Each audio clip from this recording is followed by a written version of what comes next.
श्री गुरुभ्यो नमः। श्री परमात्मने नमः। आज हम श्रीमद् भगवद गीता का 6ठे अध्याय का महात्म्य जानेंगे। पद्म पुराण में श्रीमद् भगवद गीता के हर अध्याय का महात्म्य वर्णित है, जिसे भगवान नारायण महालक्ष्मी माता को बताते हैं और शिव पार्वती को बताते हैं। भगवान शिव माता पार्वती को श्रीमद् भगवद गीता का 6ठा अध्याय आत्म संयम योग के महात्म्य के विषय में बताते हुए कहते हैं कि हे पार्वती, मानव को मुक्ति सुलभ में मिल सकती है। गोदावरी नदी के तट पर प्रतिष्ठानपुर नामक एक विशाल नगर है, जहाँ मैं पिपलेश के नाम से विख्यात होकर रहता हूँ। उस नगर में ज्ञानश्रुति नामक एक राजा रहते थे, जो भूमंडल की प्रजा को अत्यंत प्रिय थे। उनका प्रताप सूर्य मंडल के प्रचंड तेज के समान जान पड़ता था। राजा प्रतिदिन यज्ञ किया करते थे। प्रतिदिन होने वाले यज्ञ के धुएं से नंदनवन के कल्पवृक्ष इस प्रकार काले पड़ गए थे, मानो राजा की असाधारण दानशीलता देखकर वे लज्जित हो गए हों। उनके यज्ञ में प्राप्त पुरोडस के रसास्वादन, ये जो पुरोडास है, ये यज्ञ में देने वाली आहुति सामग्री है। उस सामग्री को प्राप्त कर देवता बहुत आसक्त हो गए थे और वे कभी भी प्रतिष्ठानपुर को छोड़कर बाहर नहीं जाते थे। उनके दान के समय छोड़े हुए जल की धारा प्रताप रूपी तेज और यज्ञ के धुओं से पुष्ट होकर मेघ ठीक समय पर वर्षा करते थे।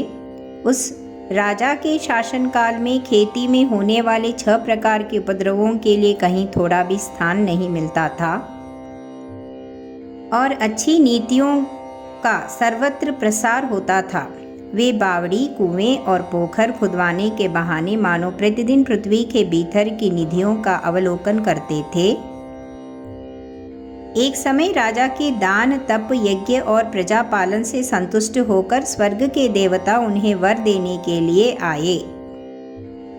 वे कमलनाल के समान उज्जवल हंसों का रूप धारण कर अपना पंख हिलाते हुए आकाश मार्ग से चलने लगे। उड़ते हुए वे सभी हंस परस्पर बातचीत भी करते जाते थे। उनमें से भद्राश आदि 2-3 हंस वेग से उड़कर आगे निकल गए। तब पीछे वाले हंसों ने आगे जाने वालों को संबोधित करके कहा, अरे भाई भद्राश्व, तुम लोग वेग से चलकर आगे क्यों हो गए? यह मार्ग बड़ा दुर्गम है, इसमें हम सबको साथ मिलकर चलना चाहिए। क्या तुम्हें दिखाई नहीं देता? यह सामने ही पुण्यमूर्ति महाराज ज्ञानश्रुति का तेज पुंज अत्यंत स्पष्ट रूप से प्रकाशमान हो रहा है। उस तेज से भस्म होने की आशंका है, अतः सावधान होकर चलना चाहिए। पीछे वाले हंसों के वचन सुनकर आगे वाले हंस हंस पड़े और उच्च स्वर से उनकी बातों की अवहेलना करते हुए बोले, अरे भाई, क्या इस राजा ज्ञानश्रुति का तेज ब्रह्मवादी महात्मा रैक्व के तेज से भी अधिक तीव्र है? हंसों की ये बातें सुनकर राजा ज्ञानश्रुति अपने ऊंचे महल की छत से उतर गए और सुखपूर्वक आसन पर विराजमान हो अपने सारथियों को बुलाकर बोले, जाओ महात्मा रैक्व को यहाँ ले आओ।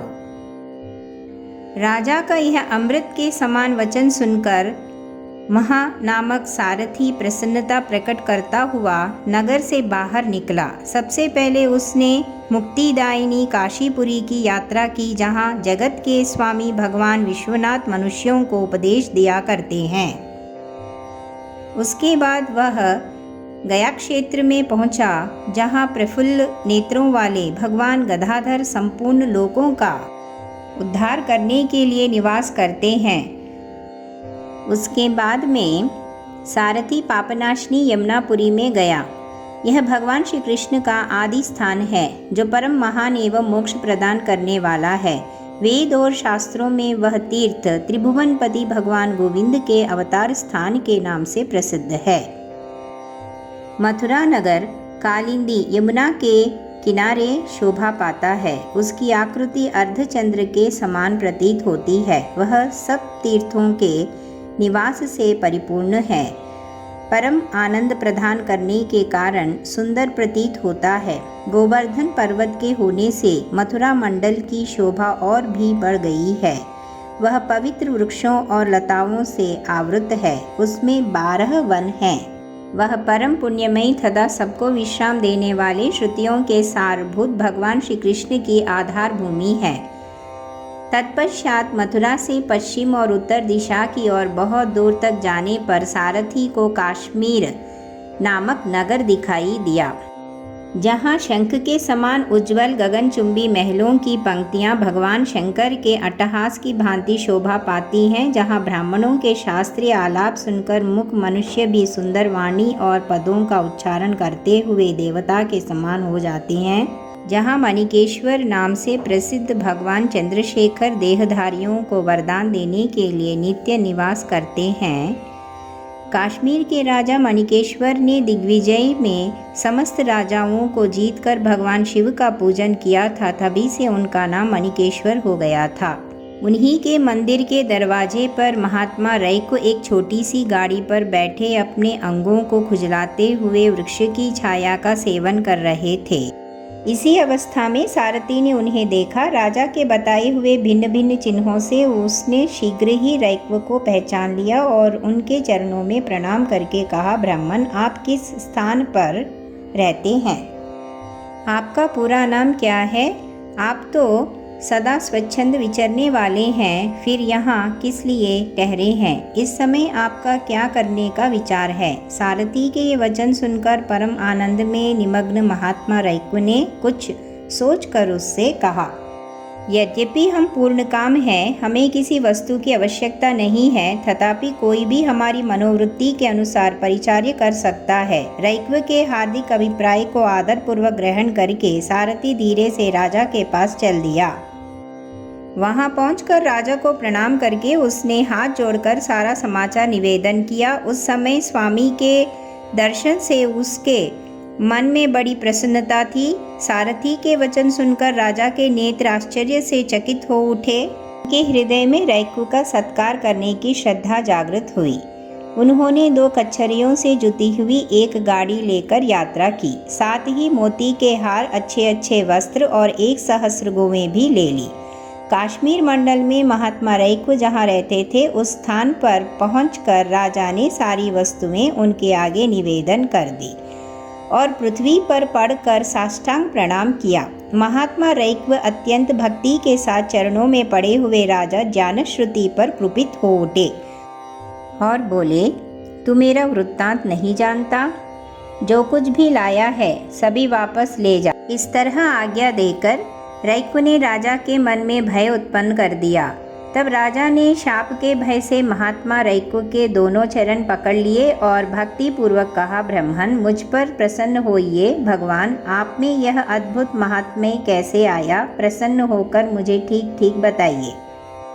रैक्व ने कहा, राजन, मैं प्रतिदिन गीता के 6 अध्याय का जप करता हूँ।